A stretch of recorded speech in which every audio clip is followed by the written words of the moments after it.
Well, good morning everybody. It is 2 weeks since I did my last video, which is incredible how quickly time goes in lockdown, if you're in Northern Ireland, Scotland and in Wales, or even in semi-lockdown in England, but the time certainly ticks by quickly.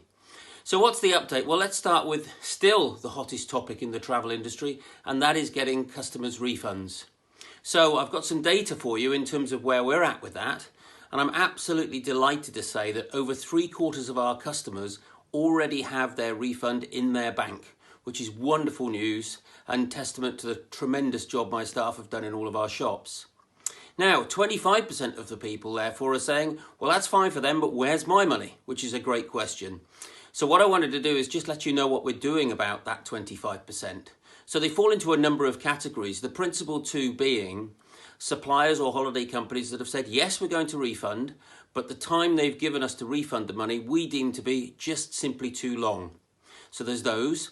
And secondly, there's people that just simply refusing to refund, breaking the law. So as far as people where it's delayed, what we're doing on those is myself and our managing director, Mandy, we are hunting down every supplier, having conversations with them, cajoling them to get them paid earlier. And we're having great success with doing that. So what I want to say to all of those people is, don't think that your file simply sits on somebody's desk and is unnoticed. Myself and Mandy go through every single one of your bookings, pursuing those refunds. As far as the other ones are concerned, the naughty boy list as we call it, now we are unfortunately going to take legal action against those companies. So don't worry, it's not something you need to do. We're taking that up on your behalf because it is wholly unacceptable. And probably what you'll see as an upshot of this when we come out of the Corona episode is that you'll find, sadly, we won't be working with those holiday companies going forward.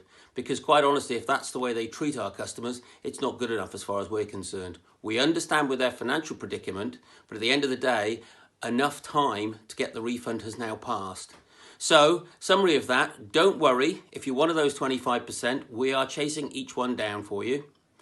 Secondly, lots and lots of people still moving their holidays to next year. That's going incredibly well. Very, very pleased with that. And thank you very much, because that certainly supports my business and actually the whole of the travel industry and sees the whole travel industry through this Corona episode. Final one is to say on new bookings.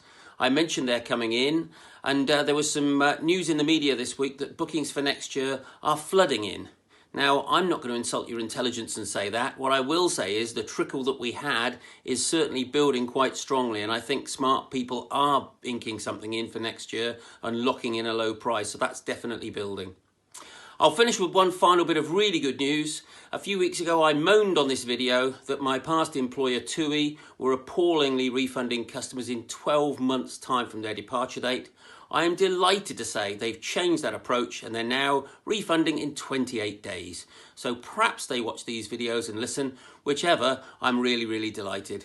Finally, a little mention to my wife. Thank you very much for the haircut. You'll be pleased to see now I'm not completely shaggy and now in some element of control. Have a great time and catch up soon. Bye-bye.